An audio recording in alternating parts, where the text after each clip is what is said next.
Olá, no Legislativo em Pauta de hoje, eu vou conversar com uma das maiores personalidades da política pelotense. 2 vezes prefeito, atualmente no seu 2º mandato como vereador, ele ocupa a bancada do PDT no Legislativo pelotense. Seja bem-vindo, vereador Anselmo Rodrigues. Seu nome? Pablo, meu nome é Pablo Pinheiro. Mas não confundo com Pablo Escobar, não tem nada a ver. Pablito, nosso aqui. Boa tarde ou bom dia, sei lá o que seja. O horário que for no ar, tudo bem. Buenas! Vereador, olha só, o nosso programa aqui, a gente gosta de conversar com os vereadores, porque assim, na Rede Câmara a gente traz bastante do trabalho dos parlamentares, o que eles fazem no dia a dia aqui no parlamento, mas há muito além disso, né? Para começar a nossa entrevista, eu quero perguntar para o senhor das suas raízes, né? O senhor é pelotense mesmo, nasceu aqui em Pelotas? Me fala um pouco da sua família, de onde é que o senhor vem, de onde é que surgiu o Anselmo no mundo? Me fala um pouquinho. O Anselmo não surgiu, o Anselmo veio a furo, tá? Naquela época era parteira de campanha. Quando a parteira chegou já tinha... Isso que era inverno, hein? 12 de julho. Se alguém quiser mandar um presentinho, pode mandar. Eu tenho... Tem muitos que dizem o que eu vou dizer para querer mostrar que vieram do nada e porque são extraordinários, são exceções, chegaram num certo pontinho. Eu não digo por isso. Não. Eu sou filho de pai, mãe, avô, avó, analfabeto. Ah, não, mas o teu pai assinava. Ele decorou como é que assinava o cheque, né? Mas quem tinha que preencher o chequezinho para ele era eu, tá? Então, o máximo que tinham cursado era o 1º ano primário em casa. Um ensinava para os outros. Então, pai e mãe analfabetos. É daí que eu venho. Peão de estância, ranchinho de Santa Fé na beira do banhado, comendo ovo de quero-quera, ovo de tartaruga, ratão do banhado. Mas nunca me faltou, porque o velho era muito trabalhador, nunca faltou a carnezinha, o ovo, o frango, a batata doce, a batata inglesa, os hortifruti granjeiros que as mãos produziam. Eu com 5 anos já estava na cola do arado, na enxada. Aqui em Pelotas, né? Não, Santa Vitória do Palmar de Lemos, lá no início do Brasil. Aí quando tu vai pro norte, eles dizem assim, o senhor é do fim do Brasil. Não, eu sou do início, vocês são do fim. E é de lá que eu venho, do nada. E o pior de tudo, o mais difícil de tudo, não era ter roupa para vestir. Eu fui usar cueca com 12 anos, porque se usasse cueca não podia usar calça. E era uma só. Lavava, tinha que esperar que secasse. Se não secava, tinha que ficar deitado nos pelegos. A maior fortuna que eu ganhei na minha vida foi o pai e a mãe que eu tive. Aqueles 2 analfabetos. Qual o nome deles? O meu pai chamava... Vou dizer como eles chamavam, porque o nome era Marcelino, mas era como Marcelo. E a minha mãe Rosa, que na verdade era Rosalina, né? O meu pai com 7 anos de idade, ele tinha mais 6 irmãos. Não tinha pai, imagina naquela época, 1913. Um tal de Faustino Correia, que era o comendador milionário, dono de terras, desde o Rio Grande até Montevidéu, emprenhou a véia e botou na beira de um banhado lá. Ela dava cria uma e os tempos ele fazia outro. Quando os filhos chegavam, 5, 6, 7 anos de idade, ela dava para algum fazendeiro para criar. E meu pai foi dado com 6 anos de idade para um dos fazendeiros, cujo nome era, como já morreu, Marico Terra, que meu pai tinha por pai, mas criado nos galpões, né? Mas sempre criaram, nunca faltou nada para ele de matéria de alimentação. E o pai tinha muito respeito e admiração por eles. Mas eu venho daí, do nada, entre aspas, do principal. Eu tive um pai e uma mãe, eu tive lar, né? Eu tive lar. E como é que o senhor veio para Pelotas? Como é que foi isso? Porque quando concluí, era chamado ginásio de Santa Vitória. Concluí o ginásio, não tinha mais nada. Se tu queria continuar estudando, tinha que sair. E foi a razão que eu vim para cá. O ginásio não, científico na época, né? Aí concluí. E eu queria continuar estudando, meus irmãos pararam lá no início, né? Era assíduo nos estudos, senhor? Não, eu até era malandrão. Mas eu tenho que admitir, era muito inteligente. Eu assimilava muito bem. E outra coisa que... Eu vou falar aqui, que tem muita gente que vai ficar brabinha, mas não tem problema nenhum. Porque eu sou um cara que defendo com unhas e dentes a educação. Não tem nenhuma forma de nenhum país do mundo ser um país respeitado e digno se não for através da educação. Não tem. Então, sou defensor ferrenho da educação. Não confunda com defensor ferrenho de estudante, de professor e assim por diante. Isso é uma engrenagem com vários dentes, aonde tem a escola, o prédio, hoje o computador, sei lá o quê, o professor e babá. É um conjunto. Mas professor não é feito para educar ninguém. A educação é em casa. É em casa. E esses mesmos professores, em boa parte, não em todos, claro que evidente que não, a maioria são verdadeiros abnegados, desvalorizados, o que me entristece, mas é proposital. É porque eles precisam que esse país continue sendo colônia, e não é a colônia de ocupação, é a pior de todas, é a colônia, ou melhor, é uma colônia de exploração, diferente dos Estados Unidos e tantas outras que foram de ocupação, Nova Zelândia, assim por diante, tudo de ocupação. Qual é a diferença? A de ocupação, tudo que se produzia lá ficava lá. E a colônia de exploração, tudo que era produzido aqui ia para o país que explorava. E nós fomos, e até hoje somos explorados. Mas a maior exploração de todas é no campo educacional, é no campo da educação. Porque quem não tem conhecimento, não adianta ter bom QI. Não adianta ter QI. Tu tem que ter a informação. Tu tem que aprender a chegar às conclusões por ti, não por manchete de jornal, manchete de televisão ou porque o fulano disse. Ah, o Anselmo foi prefeito e disse assim. Não, não acredita. Vai pesquisar, vai verificar. Bom, minhas origens foram essas, de peão da estância. O senhor falou que veio para cá, para Pelotas, para estudar. Com quantos anos foi isso? Onde é que o senhor Eu tinha estudou 19 aqui? anos de idade quando cheguei em Pelotas. 19 anos. E fui estudar direto no Colégio Municipal Pelotense. Nota bem, naquela época não tinha Enéms, não existia cursinhos, depois apareceu os cursinhos PUG e mais outro tal de Costa Gomes aí, mas era só para milionário. Que ano era isso, mais ou menos? Ah, pouco depois de 1500, quando o Cabral descobriu o Brasil. É só fazer as contas, eu tinha 19 anos de idade, estou com 75. Fiz o primeiro ano no Pelotense, mas o meu pai, peão de estância, imagina pagar a pensão para mim. Era uma luta. Eu tive que trabalhar. Então, eu trabalhava o dia inteiro e de noite ia para a escola, né? Para o colégio. Fiz o primeiro ano e não vão acreditar. Não vão acreditar. Era cansativo demais. Aí tinha uma novela, imaginem que canal de televisão da época. Rede Globo. A novela se chamava Antônio Maria. Olha bem como eu sou antigo. E eu, para assistir a novela, fui chamado a atenção na novela, eu acabei abrindo mão de ir para a escola. Eu fiquei 6 anos sem estudar. Concluí o primeiro, fiquei 6 anos. Mas eu nunca consegui trabalhar 1 ano em empresa nenhuma. Por quê? Porque eu não me entendia com os patrões. Eu achava que a visão deles ia só até a esquina. E eu queria que enxergasse mais para frente de jeito. Aí eu cheguei a uma conclusão. Olha aqui, Anselmo. Ou tu usa a única maneira de poder tentar mandar em ti, que é estudar, ou então tu vai ter que aguentar isso a vida inteira. E aí eu juntei os troquinhos, ganhava o salário mínimo, né? Juntei os troquinhos e me inscrevi no tal de PUG, esse que tinha lá no Gonzaga. Mas fiz só um semestre, não deu pra fazer mais porque o dinheiro acabou, não tinha.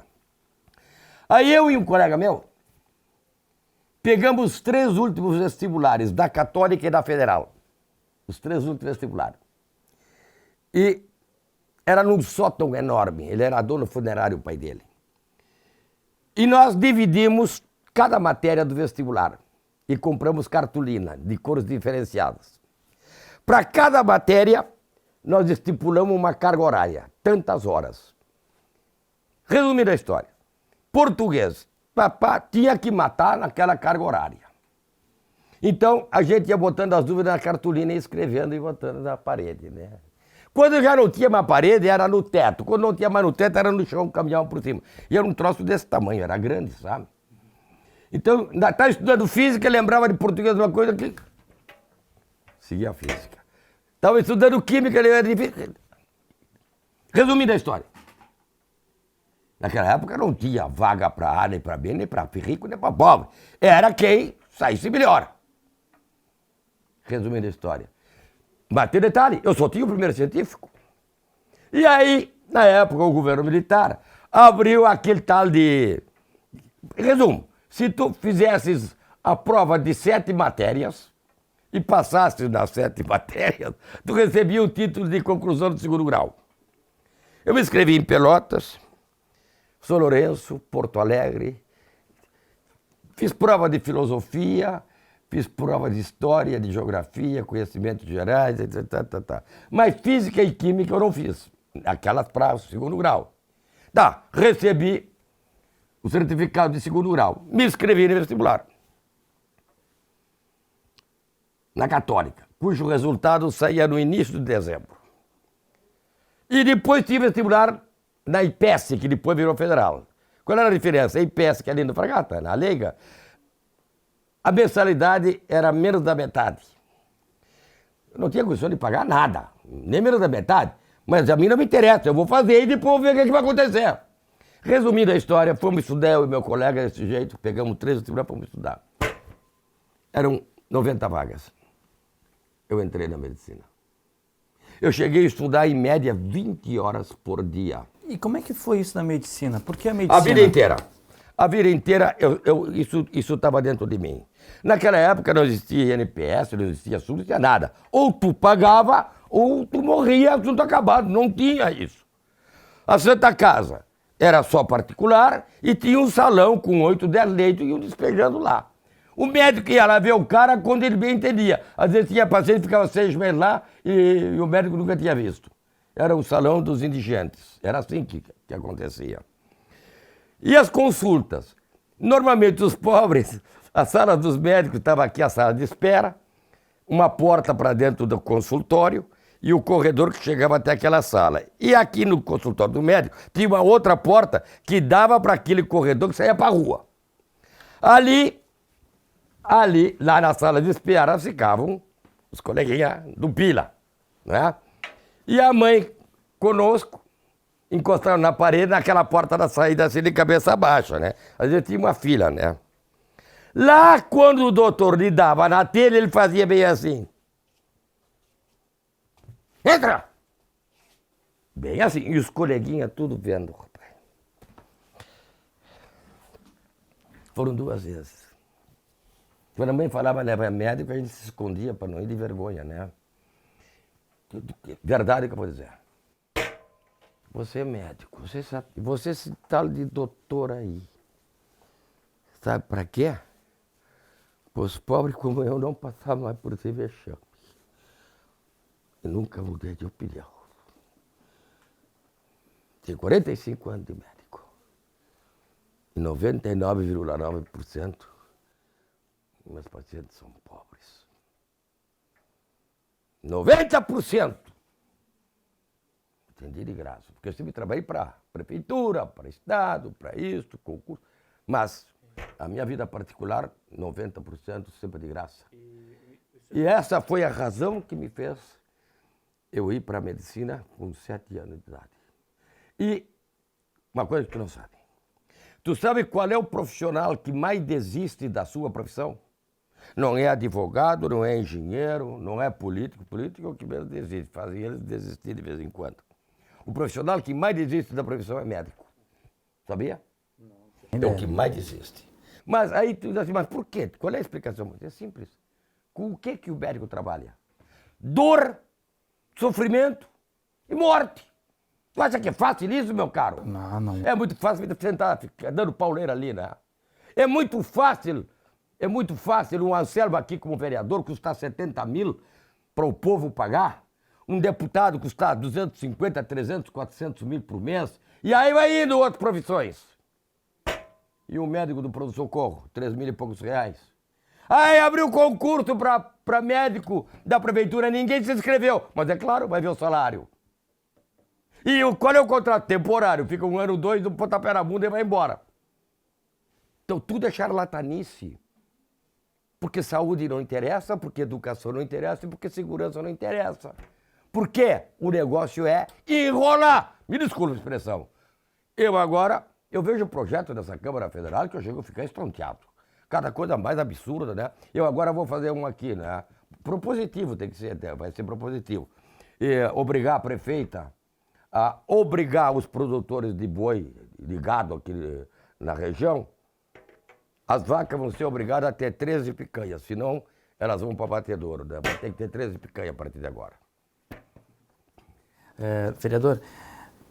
E sabe, tu me chama de Anselmo, eu prefiro me chamar de Anselmo. Tá. Anselmo, então. Como Gostei, agora sim gostei. Porque eu não sou vereador. Eu sou o Anselmo, é médico. Isso sim eu sou, porque eu vou morrer e vou continuar, porque isso aí vai a minha luta e o resto eu estou.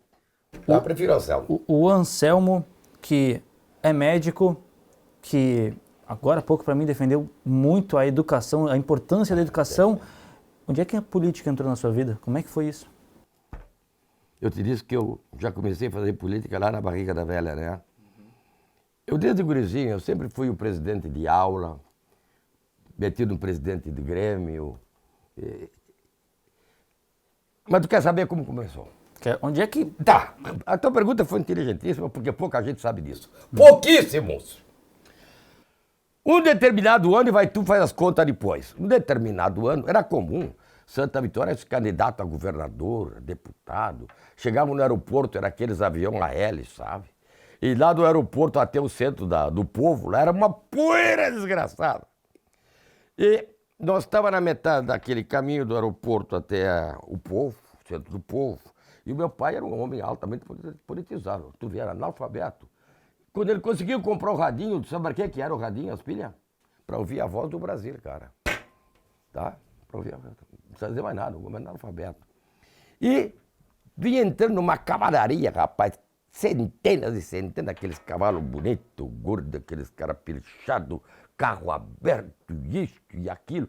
Eu nem me lembro da idade, mas tem uns 8 anos de idade, 9, eu não me lembro mais. E um carro aberto e o cara... E naquela época foi criado assim, cala a boca, né? E era aqui, com esse lado no beiço, né? E ali caladinho lá do pai, né? Pezinho descalço, né? Pezinho no chão, se dizia, né? E aí eu, pai. Verdade isso. Pai, ele me abanou. Cala guri idiota, com o chapeuzinho assim, imbecil. Cala a boca, seu burro. Tu não viu que esse idiota aí tá abanando pra todo mundo?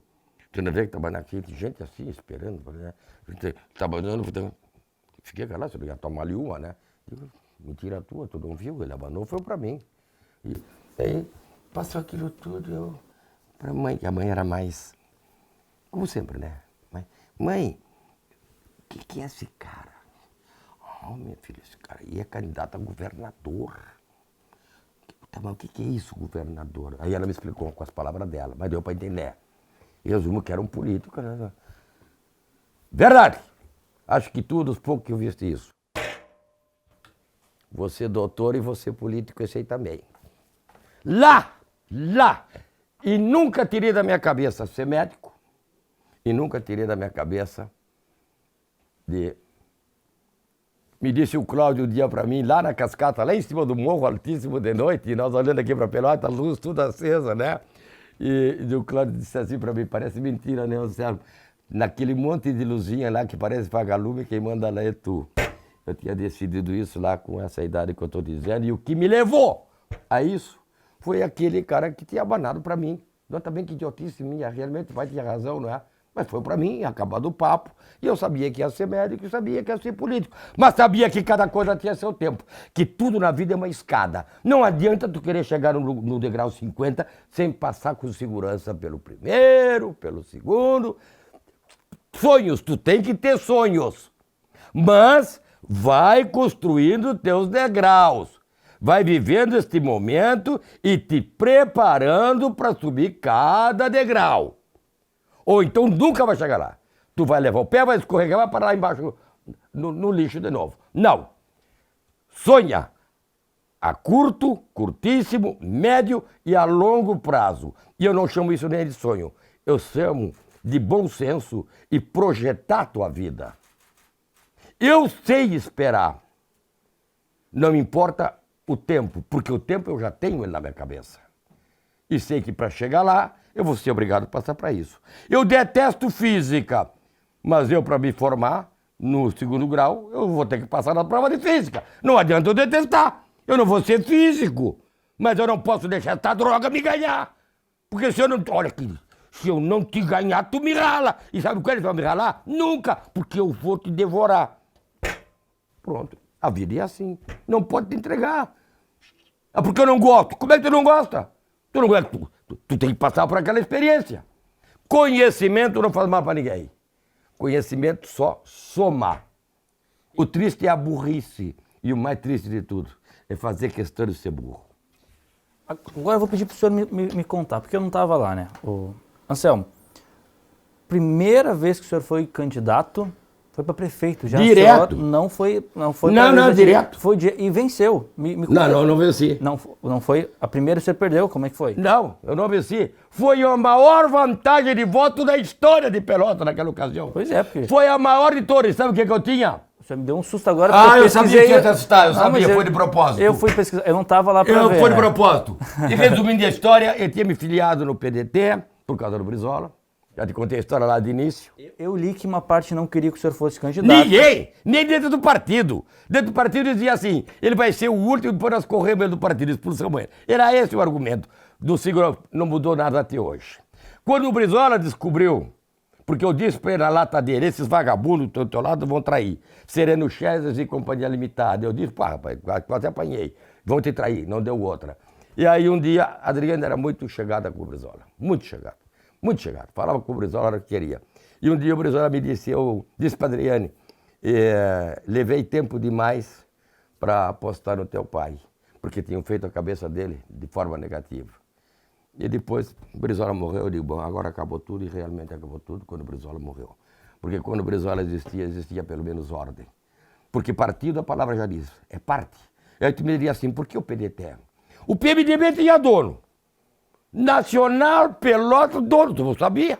O PDS tinha dono, não tinha? Tinha dono. Aí surgiu o PT, tinha dono. A única brecha que eu enxerguei e que fechava comigo eram as ideias da educação do Brizola, que era a principal de todas, era a grande parte do meu mote político estava ali, então é por aqui que eu vou. Me filiei, tomei conta do partido, botei tudo para rua, desculpe, virei candidato. E aí disseram no diretório assim para mim, Silvio Anselmo, mas vem cá, por que tu não vai candidato a vereador? E aí depois a gente te consegue uma secretaria com o candidato do PDS, se ganhasse, ou do MDB, se ganhasse. Eu digo, olha aqui, meu filho. Ou a gente tenta pleitear uma candidatura a vice. Eu digo, olha aqui, meu querido. Me cita uma rua com o nome de vice. Tu conhece rua com o nome de vice? Eu não conheço, só vice-almirante. Né? Só vice-almirante, não conheço rua com o nome de vice. Digo, comigo não tem meio termo. Comigo é tudo nada. Eu não jogo por meio termo. Comigo não tem meio termo. É tudo ou nada. Mas vem cá, tu vai tirar dinheiro da onde fazer campanha? Eu digo, vem cá, no diretório, né? Tu tem dinheiro para comprar um par de tênis velho lá no mercado, ou numa casa de roupas usadas, tu tem? Se dá um jeito, então tá aí o dinheiro da campanha. Mas como? Aqui, ó, canela. E eu lancei em Pelota o famoso arrastão. Eu chegava a caminhar 27, 28, 30 quilômetros por dia. Perdi 16 quilos em 45 dias. Só tomava água e leite porque não me entrava nada. E os PT diziam que eu estava com a garrafa de cachaça nas vilas, tá? Aí vinha o lado bonito da coisa, tá entendendo? Fomos para a eleição. Eu tinha há pouco tempo as pesquisas. Pesquisa. Não vou citar nome. Candidato do MDB, 46%. Candidato do PDS, 44%. Governaço, 3%. Segunda pesquisa, invertia na cabeça. Fulano 43, outro 46, Anselmo 3, Anselmo 3, Anselmo 3. E tu sabes com quantos por cento que eu cheguei na boca de urna? Não tenho nem ideia. Eu te respondo, 3% nas pesquisas. E aí? Ganhei com 46%. Não existia segundo turno. E eu não dei capote nos dois grandão, dei capote nos dois grandão, dei capote nos dois grandão. E a diferença não foi maior, porque eu sabia que estava com a eleição peladinha, e no debate eu tinha medo que se eu fosse para valer, de perder algum voto. Então eu amaciei e recebi telefone. Ah, não, vou ficar acordado até madrugada para ver o governaço, pai, isso e aquilo, e o governaço não era o mesmo. Perdi voto, pai.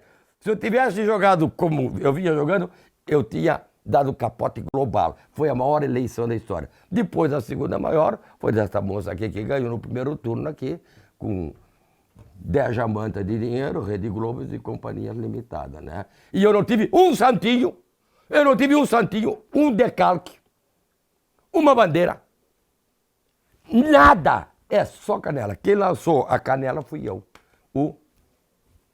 Quando eu chegava em casa, sabe o que mais me doía? Imagina, chuta rápido. Depois de 27, 30 quilômetros aqui, ó, pulando valeta. A barriga de fome? Não, a boca de tanto beijar. Verdade. Verdade. Porque eu era amado pelo povo, cara. Eu era amado. Eles não me elegeram para eu ser, não sei o que, como prefeito. Eles me elegeram por o que eu já tinha feito por eles, como médico, como ser humano. Porque comigo nunca teve sábado, domingo, feriado, noite, madrugada. Nunca existiu isso. Doía, Anselmo. Então, foi isso aí. Deu para resumir? Anselmo, Fala. 2 vezes prefeito, segundo mandato como vereador. Quero fazer uma pergunta assim que, do seu ponto de vista, o que é política? Ou o que a política deveria ser, como o senhor preferir? Eu acho isso um chavão. Muito embora eu também faça essa pergunta. Mas chavão da minha parte dessa feita. Se alguém me provar que existe uma forma de governo que seja melhor do que as horríveis, porque a democracia é uma forma ruim de governo, essa forma que tem aí é ruim. Mas se tu me provar que existe uma melhor, eu mudo. Mas não vais conseguir me provar nunca. Porque quando eu falo em democracia, eu falo no que está inserido nela.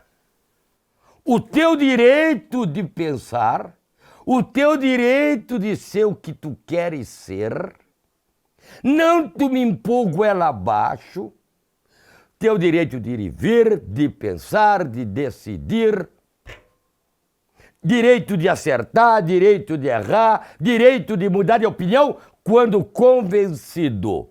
Barão de Tararé. O triste não é mudar de ideia. O triste é não ter ideia para mudar. Só que hoje em dia, eles querem te fazer tu pensar e agir como eles querem. Anselmo, estamos com um papo aqui, eu não tenho nem ideia de quanto tempo a gente já está papeando aqui, mas agora para... O que tu quiser, eu tô perguntando o que faz. A gente já está chegando no final do nosso Ih, programa que droga, aqui, é isso. mas assim, a gente sempre tem um próximo ao final. Eu sempre peço pro pessoal aqui, os vereadores que vêm conversar com a gente, olhando para sua câmera ali, olhando para o pessoal que está... Deixa uma mensagem para o pessoal, por favor, para o pessoal que acompanha toda a nossa entrevista, por favor. Algo que o senhor queira dizer, o pessoal de casa que acompanha todo o nosso papo aqui, por favor.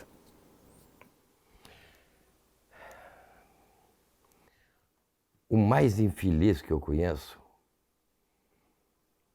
a coisa mais nojenta que eu conheço, mais desagradável, é aquele que pensa que é alguma coisa. E eu vou dizer para vocês, eu vou dirigir principalmente para os jovens, como se fosse para meus filhos e meus netos, que nós conversamos muito. Você sabe o que é essa passagem aqui na Terra? Isto. E tu sabe o que vai acontecer contigo? Tu vai feder como um desgraçado, viu? Como qualquer outro. Com uma diferença. Os pobres não têm nada para botar no caixão. E aqueles que levaram o seu quinhão por direito e que levaram o teu sem nenhum direito, vai ajudar com certeza a apodrecer esse cadáver mais rápido ainda. Faz uma coisa, meu caro. Vai estudar. Deixa de ser nem. Sai debaixo do vestido da mamãe. Vai ser homem, vai ser mulher, vai ser humano. A única maneira que tem de ter valido a pena tu ter passado por esta terra aqui, sabe? É tu ter feito bem, sem olhar a quem. Mas fazer o bem não é dizer assim, eu te dou isso para poder tirar isso. Faz o bem. Esse bem que tu faz, ele vai ter que agradecer, é para Deus, não é para ti. Tu fizeste o teu dever, a tua obrigação. Então, ninguém te pede nada. Não está escrito em lugar nenhum, só na palavra de Deus. Faça o bem e não olhe a quem. A vida para ser vivida só vale a pena ser vivida se for vivida em prol da vida de alguém, em prol de alguma coisa para o bem. Tu não esquece que se tu tá numa escada com 10 degraus, tu tá lá em cima e olha para baixo e dá risada, vocês estão aqui embaixo e dizendo: "Ei, idiotas, vocês estão aí embaixo, eu tô aqui em cima". Se essa escada afundar um degrau, tu vai continuar rindo, achando que tu é o bom. Quando afundar o terceiro, o quinto, o sétimo, tu vai dando risada que tu é o bom. Aí quando chega o nono, tu tá tão envaidecido que vai continuar rindo que tu tá no topo. Te esqueceste que o próximo és tu. Então não empurra a escada, puxa a escada. Um beijo. Pensa nisso, enquanto eu te digo, tenta virar gente de uma vez, se ainda não conseguiste. Anselmo, muito obrigado pelo papo aqui com a gente, obrigado mesmo. A gente conversou aqui antes de começar, eu tenho só 25 anos, o senhor foi uma das primeiras referências que eu tive como política na cidade. O senhor pediu para mim chamar o senhor de Anselmo. Sim. Chamei o senhor como vereador, porque acho que o senhor, como eu comecei a nossa entrevista, o senhor é uma figura ilustre, que jamais será esquecida pelo município por tudo que o senhor já fez. Tem um espaço de 10 segundos. Eu fui o prefeito mais votado da história até a minha primeira candidatura. Mais votado da história. Mais votado da história. Eu fui o primeiro a ser prefeito 2 vezes. E eu sou o primeiro da história até o dia de hoje. Lá tá vendo quanto recorde. Eu sou o primeiro da história de Pelotas que depois de ter sido prefeito virou vereador. E na minha primeira candidatura a vereador, fui o vereador mais votado de todos que se elegeram, trabalhando e vivendo lá no Mato Grosso. Vim 30 dias antes para cá, fui o mais votado daquela legislatura. E agora me reelegi. Na história de Pelotas não tem essa do cara que foi prefeito ter tido a dignidade de querer conhecer uma outra forma de se trabalhar. Porque talvez achasse que isso era humilhante demais, não era para sangue nobre, né? Mas eu, como sou plebeu, eu gosto de conhecer todos os campos. Eu sou o primeiro da história de Pelotas de sair de prefeito e virar vereador. Certo, então, vereador. Anselmo. Anselmo, então. Obrigado por ter conversado aqui com a gente. O Legislativo em Pauta de hoje fica por aqui. Siga nos acompanhando pelos meios de comunicação da Rede Câmara para saber mais sobre o vereador que você elegeu. Tchau, tchau.